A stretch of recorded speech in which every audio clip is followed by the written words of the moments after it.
মানবতার ফেরিওয়ালা নামে খ্যাত ব্যারিস্টার সুমন এবার নিজের আয়োজিত অনুষ্ঠানের মঞ্চ থেকে বাচ্চাদের উদ্দেশ্যে দিলেন চাকরির ঘোষণা।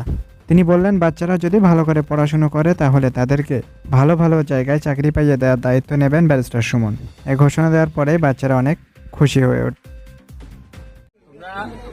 পড়াশোনা করতেই পাই, পড়াশোনা যদি করো তাহলে আমি এমপি হিসাবে সফল হইব, আর যদি পড়াশোনা না করো তাহলে মানুষে করবো এর এমপি মানে কোনো লাভ হইছে না। আর তোমরা পড়াশোনা করলে আমি পালা পালা জায়গা তোমরা চাকরি লইয়া দিতাম পারবো।